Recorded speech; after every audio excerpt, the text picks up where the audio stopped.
గత 2 రోజులుగా సుడిగాలి పర్యటన అని ఎప్పుడు వినడమే తప్ప ఎవరూ చూడలేదు. బట్ సుడిగాలే పర్యటిస్తే ఎలా ఉండిద్ది అన్నట్లుగా పవన్ కళ్యాణ్ గారు ఢిల్లీ పెద్దలతోటి వివిధ రకాల శాఖలకు సంబంధించినటువంటి కేంద్ర మంత్రులతోటి ఒకే రోజు పెద్ద ఎత్తున ఆయన కలుస్తూ వివిధ శాఖలకు సంబంధించి మాట్లాడుతూ ఉన్న అంశాలు మనం చూసాం, క్లియర్గా చూసాం. ఫర్ ద ఫస్ట్ టైము 5 ఏళ్ళు గత ప్రభుత్వ పాలన తర్వాత మన ప్రభుత్వం ఎన్డీఏ కూటమి ప్రభుత్వం వచ్చిన తర్వాత రాష్ట్రానికి సంబంధించినటువంటి ఒక ఉప ముఖ్యమంత్రిగా ఉన్నటువంటి పవన్ కళ్యాణ్ గారు కేంద్రం పెద్దల దగ్గరికి వెళ్ళి కేవలం రాష్ట్రానికి మాత్రమే సంబంధించినటువంటి అంశాల మీద మాత్రమే ప్రస్తావిస్తూ కేంద్ర టూరిజం శాఖ మినిస్టర్ గారితో కలిసినప్పుడు రాష్ట్రానికి సంబంధించి టూరిజం శాఖను అభివృద్ధి చేయడానికి కేంద్రం నుంచి ఎలాంటి సహకారం కావాలి, ఏ ఏ ప్రాజెక్టులు నిరాదరణకు లోనయ్యి రాష్ట్రానికి ఆదాయం తేగలిగినటువంటి కెపాసిటీ ఉన్నప్పటికీ కూడా అప్పటి పాలకులు పట్టించుకోక ఎలాంటి నిరాదరణకు గురయ్యాయో దాని ద్వారా సంపదను ఏ విధంగా సృష్టించుకోవచ్చు అనేది అక్కడ ఆయనకి విపులంగా చెప్పేసి అక్కడి నుంచి నిధులు తీసుకొచ్చుకోవడం. దాంట్లో భాగంగానే నిన్న పర్యటన జరిగితే ఈరోజు మార్నింగ్కి ఆల్రెడీ నిధులు కూడా కేంద్ర ప్రభుత్వం కేటాయించడం ఆ శాఖకు సంబంధించి 172 కోట్ల రూపాయలు విడుదల చేస్తూ అందులో భాగంగా మొదటి విడతగా 114 కోట్ల రూపాయలు ఆల్రెడీ విడుదల చేసి పవన్ కళ్యాణ్ గారు పెట్టినటువంటి ప్రపోజల్కి కేంద్రం కూడా వెంటనే స్పందించి తమ చిత్తశుద్ధిని నిరూపించుకుంది. ఈ విషయం మనకు తెలుసు. అలాగే కేంద్ర అటవీ శాఖ మంత్రివర్యులతోటి సంప్రదించినప్పుడు ఎర్రచందనం, పట్టుబడ్డ ఎర్రచందనం సింగిల్ విండో విధానం ఎలా అయితే మన రాష్ట్రం నుంచి స్మగిల్ చేస్తూ వెళ్ళి పక్క రాష్ట్రాల్లో పట్టుబడినటువంటి ఎర్రచందనాన్ని వాళ్ళే అమ్మేసుకుని ఎలా వాళ్ళ ఖజానా నింపుకుంటున్నారో అది కాకుండా అది ఆంధ్రప్రదేశ్కి చెందినటువంటి ఎర్రచందనం కాబట్టి ఇక్కడి నుంచి స్మగ్లింగ్ ద్వారా బయటికి వెళ్ళి ఎక్కడైనా పట్టుబడ్డప్పుడు పట్టుకున్న రాష్ట్రానికి 40% ఆ సొమ్ము ఎవరికి చెందాలో ఆంధ్రప్రదేశ్కి 60% చెందేలాగా ఈ విధానాన్ని అమలుకు తీసుకొచ్చి రాష్ట్రానికి ఆదాయం తీసుకొచ్చేలాగా కేంద్ర అటవీ శాఖ మంత్రివర్యులతోటి అలాగే ప్రధాని గారు మరియు కేంద్ర జలవనరుల శాఖ మంత్రి గారితో కలిసినప్పుడు జల్ జీవన్ మిషన్ ద్వారా ఆంధ్రప్రదేశ్లో ఉన్నటువంటి మారుమూల కొండ చర్యలు తండాల్లో ఉన్నటువంటి పల్లెటూర్లకు కూడా తాగునీరు ఎలా అందించాలి, స్వచ్ఛమైన శుద్ధమైన తాగునీరు ఎలా అందించాలి, దాని ద్వారా నీటి ద్వారా వ్యాప్తి చెందేటువంటి వైరస్లని బ్యాక్టీరియాలని కట్టడి చేసి రోగాల నిరోధించడానికి ఎలా ముందడుగు వేయాలనే అంశాల మీద చర్చించి జల్ జీవన్ మిషన్కి నిధులు కేటాయించమని చెప్పేసి కూడా అక్కడ ఉన్నటువంటి కేంద్ర మంత్రులతోటి అలాగే కేంద్ర ఆర్థిక శాఖ మంత్రి నిర్మలా సీతారామన్ గారితో కేంద్ర పంచాయతీరాజ్ శాఖ మంత్రివర్యులతోటి కేంద్ర గ్రామీణ అభివృద్ధి శాఖ మంత్రివర్యులతోటి ఉపరాష్ట్రపతి గారితో ఇలా రకరకాల శాఖలకు సంబంధించినటువంటి కేంద్ర మంత్రులతో రాష్ట్రానికి రావాల్సినటువంటి నిధులు, రాష్ట్రానికి కావాల్సినటువంటి సహకారం, రాష్ట్రంలో అభివృద్ధి చేయాల్సినటువంటి పనులు వీటి గురించి స్పష్టంగా క్యాలిక్యులేషన్స్తో సహా తీసుకువెళ్ళిపోయి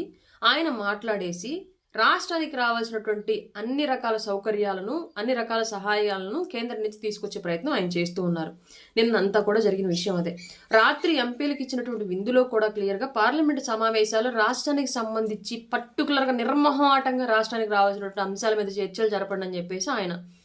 రాత్రి ఇచ్చినటువంటి విందులో కూడా సదరు ఎంపీలతోటి స్నేహపూర్వకంగా తెలియచేయడం జరిగింది. ఇవన్నీ ఇట్లా ఉంచి ఒక వ్యక్తి రాష్ట్రం కోసం ఎంత త్యాగం చేయాలో అంత త్యాగం చేసి ఎంత కృషి చేయాలో అంత కృషి చేస్తూ ఉంటే ఈ విషయాన్ని అంతటిని పక్కన పెట్టి ఇవాళ కొన్ని వెబ్సైట్లు చూశాను, న్యూస్ వెబ్సైట్లు ఎలా ఉన్నాయంటే అవి పవన్ కళ్యాణ్ గారు నాగబాబు గారి రాజ్యసభ సీటు కోసం కేంద్ర పర్యటనకు వెళ్ళారు, కేంద్ర పెద్దలతోటి మాట్లాడుకున్నారు అని చెప్పేసి ఈ వెబ్సైట్లు రాశాయి. నిజంగా మన అదృష్టం ఏంటి అంటే ఇట్లాంటి న్యూస్ వెబ్సైట్లు, ఇట్లాంటి రాతలు రాసే రిపోర్టర్లు, ఇట్లాంటి జర్నలిస్టులు ఈరోజు మనకి భారతదేశానికి స్వాతంత్రం వచ్చిన తర్వాత ఉన్నారు కాబట్టి సంతోషం, మనం బ్రతికిపోయాం. ఇట్లాంటి వాళ్ళు కనుక బ్రిటిష్ కాలంలో కనుక ఉండి ఉంటే భారతీయులు ఇవాళకి కూడా బ్రిటిష్ కబంధ హస్తాల్లో బానిసలుగానే బతుకుతుండే వాళ్ళ స్వతంత్రం కూడా వచ్చేది కాదు, మనకి స్వరాజ్య సాధన సాధ్యమయ్యేది కాదు ఇట్లాంటి వాళ్ళు కనుక ఉండి ఉంటే. అదృష్టం ఏంటంటే భగవంతుడు మనకు చేసిన గొప్ప అదృష్టం ఇట్లాంటి రాతలు, ఇట్లాంటి జర్నలిస్టులు, ఇట్లాంటి మీడియా వెబ్సైట్లు, ఇట్లాంటి ఛానల్స్ బిఫోర్ ఇండిపెండెన్స్ లేకపోవడం. లేదంటే ఆ రోజు కూడా బ్రిటిష్ వాళ్ళు గొప్పవాళ్ళు, భారతీయులు పరమ దుర్మార్గులు, మన భారతీయ నాయకులు వస్తే మనం ఇట్లా గురవుతాం మన వాళ్ళ చేతుల్లోనే, బ్రిటిష్ వాళ్ళు కాబట్టి మనల్ని ఇంకా బాగా పరిపాలిస్తున్నారు అన్నట్లుగా రాసి ఉండేవాళ్ళు. మనం కూడా అదే భ్రమలో ఉండిపోయి నిజమేనేమో భారతీయులకి ఏమీ తెలియదు, బ్రిటిష్ వాళ్ళు గొప్పవాళ్ళు, వాళ్ళ చేతుల్లోనే మనం ఉందాం, మన వాళ్ళ చేతుల్లో మనం ఎందుకు చిక్కుకోవటం, పరాయుడి చేతుల్లో చిక్కుకున్న ఒక రకంగానే అనేటువంటి అపోహలోకి వెళ్ళేలాగా అట్లాంటి పర్వర్టెడ్ న్యూస్లు రాసేవాళ్ళు. సిగ్గుపడాలి ఇట్లాంటి వ్యవస్థలో ఉన్నందుకు. నిజంగానే ఒక వ్యక్తి అంత కష్టపడి దేశం కూడా ఆంధ్రప్రదేశ్ వైపు చూసి ఇట్లా చెయ్యొచ్చా, అతి కొద్ది కాలంలోనే ఇంత అభివృద్ధి సాధ్యం అవుతుందా, నాయకత్వం ఇలా కూడా చేయొచ్చా అని అంతర్జాతీయ జాతీయ న్యూస్ ఛానల్స్ కూడా రాసే స్థాయిలో ఒక వ్యక్తి పనిచేస్తూ ఉంటే,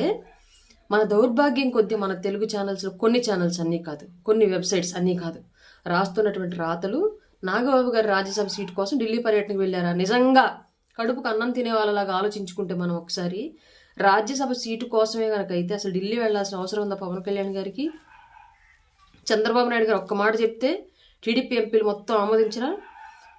బీజేపీ ఎంపీలు మొత్తం ఆమోదించరా? పురంధరేశ్వరి గారు ఒక్క మాట చెప్తే, మోడీ గారు ఒక్క మాట చెప్తే, కేంద్రంలో మోడీ గారితో ఒక్క ఫోన్ కాల్ లేదా ఒక్క మెసేజ్ ద్వారా ఆయన్ని కాంటాక్ట్ అయితే కంప్లీట్గా ఏకీభవించరా ఇప్పుడున్నటువంటి పరిస్థితుల్లో? దానికోసం ఆయన అంత నిరాటంకంగా ఢిల్లీ వెళ్ళి అంతమంది కేంద్ర మంత్రులను కలిసి అంత కష్టపడాలా నాగబాబు గారికి రాజ్యసభ సీటు కోసం? ఇప్పుడున్నటువంటి పరిస్థితుల్లో ఆయనకి ఇప్పుడున్నటువంటి హైప్, ఇప్పుడున్నటువంటి బీజేపీ కోసం ఆయన పడుతున్నటువంటి కష్టం, రాష్ట్రం కోసం ఆయన పడుతున్నటువంటి కష్టం, టీడీపీ కోసం ఆయన చేసినటువంటి సహకారం, ఇవన్నీ ఒక ఎత్తులో ఉంటే రాజ్యసభ సీటు కోసం పవన్ కళ్యాణ్ గారు ఢిల్లీ పర్యటన చేయాలా?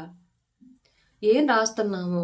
ఏం టెలికాస్ట్ చేస్తున్నాము కూడా తెలియనటువంటి జర్నలిజం చేయడం కూడా అవసరమా అని అనిపించేలాగా కొన్ని వెబ్సైట్లు రాస్తున్నాయి. మరి ఆ తిండి అరిగిద్దో అరగదో మరి మీ కుటుంబ సభ్యులకి, మీకు అట్లాంటి రాతలు రాసి తిన్న తిండి